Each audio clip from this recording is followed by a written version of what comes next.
Arnaud Poutier, bonjour. Bonjour Romain. Vous êtes le directeur France du courtier IG. IG, c'est un des principaux courtiers au monde spécialisés sur les CFD. Alors, c'est quoi les CFD? Alors les CFD, c'est un produit financier dérivé qui a acquis ses lettres de noblesse en France en 2007 à l'entrée en vigueur de la directive MIFID et qui permet d'accéder à peu près tous les sous-jacents cotés dans le monde. Donc IG couvre une dizaine de milliers de sous-jacents, permettant à ses clients d'ouvrir des positions acheteuses, donc pariant sur la hausse, ou vendeuses, pariant sur la baisse d'actions, d'indices, de matières premières ou de perforex. Alors, effectivement, les CFD donnent accès à toute une multitude de placements financiers que d'habitude on n'a pas accès dans un courtier classique. Mais il faut ouvrir un compte chez IG pour pouvoir y avoir accès. Alors, les CFD ne sont pas l'exclusivité d'IG. On est leader en France de ce marché-là. IG, le groupe IG est le premier acteur dans le monde du courtage sur CFD. Mais effectivement, il faut soit ouvrir un compte chez un courtier, soit passer par quelques grands distributeurs en France qui promeuvent les CFD. Nous avons deux partenaires en France pour IG. Il s'agit de Bourse Direct à travers leur plateforme Tradebox et de Fortuneo à travers l'offre Fortuneo Derivatives. Alors, les CFD, ça permet d'abord de faire du levier. Oui, les CFD permettent pas mal de choses.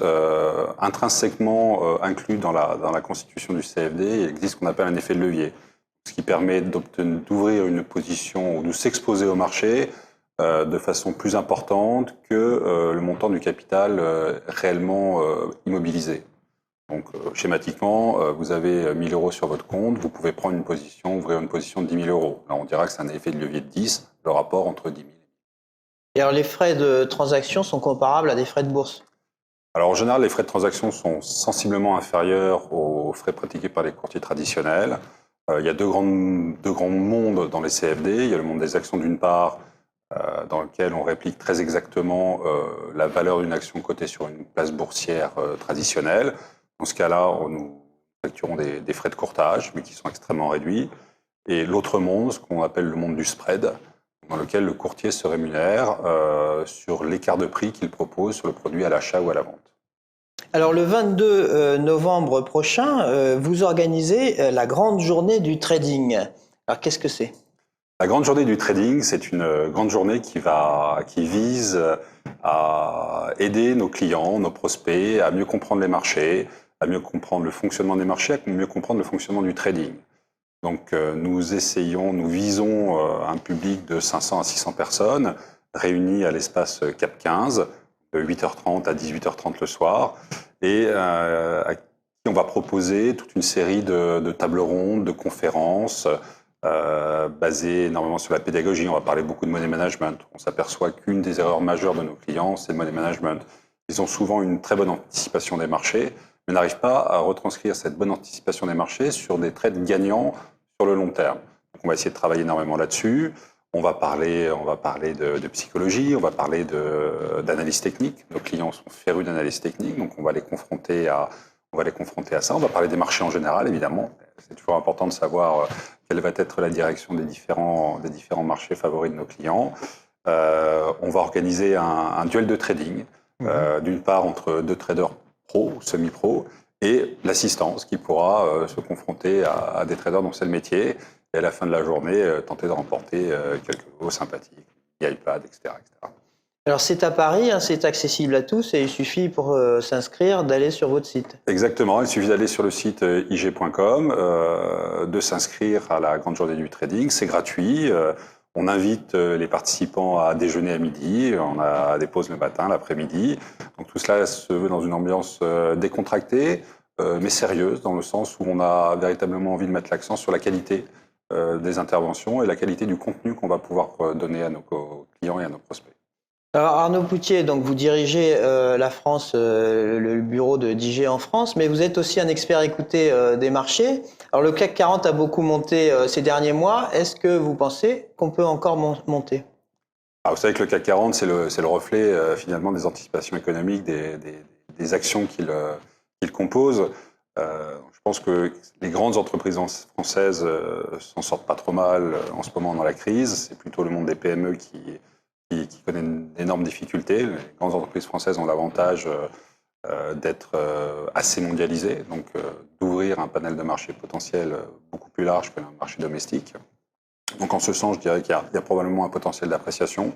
On verra la vague des publications de résultats qui ne saurait tarder. Et je pense que ça va se traduire par un regain d'intérêt sur l'indice parisien. L'indice parisien est encore très en retard par rapport à l'Allemagne, par rapport aux États-Unis, qui a battu ses plus hauts historiques il y a quelques jours, quelques semaines. On en est très très très loin aujourd'hui. On est très très loin des plus hauts connus pendant la bulle Internet. Alors c'est pas forcément une bonne période de référence, mais en tout cas c'est celle qui fait foi et qui a marqué les plus hauts historiques. Donc je pense qu'il y a encore un potentiel d'appréciation. Ça sera probablement chaotique. Il y a un manque de visibilité économique en France, en politique fiscale, sociale, qui effraie un petit peu les investisseurs étrangers. Il faut savoir aussi que voilà, pour qu'un indice monte, il faut qu'il y ait des acheteurs sur cet indice, et les acheteurs, les investisseurs sont là aussi énormément mondialisés. Donc il faut donner un peu plus de confiance en notre économie française aux investisseurs mondiaux. Et pour l'instant, un petit peu plus compliqué. Alors, grâce au CFD, on peut aussi investir sur les devises et l'euro ne cesse de monter depuis plusieurs semaines. On est à plus de 1,36 $. Est-ce que cette tendance va se poursuivre selon vous?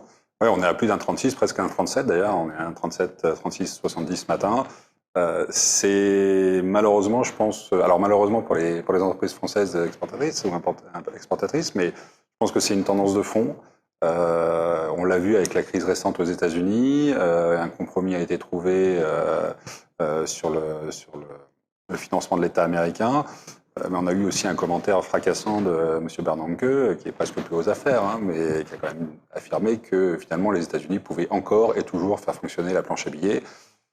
Et donc finalement diluer la valeur de leur monnaie nationale face aux autres monnaies. Il y a une certaine rigueur budgétaire, pas encore dans tous les pays en Europe, mais qui est en train de s'installer, donc qui elle, sous-tend un euro relativement fort. Donc je pense que la combinaison de ces deux facteurs fait que malheureusement ou heureusement, malheureusement pour les entreprises exportatrices, mais heureusement pour des traders qui ont des positions longues, l'euro va continuer à s'apprécier face au dollar.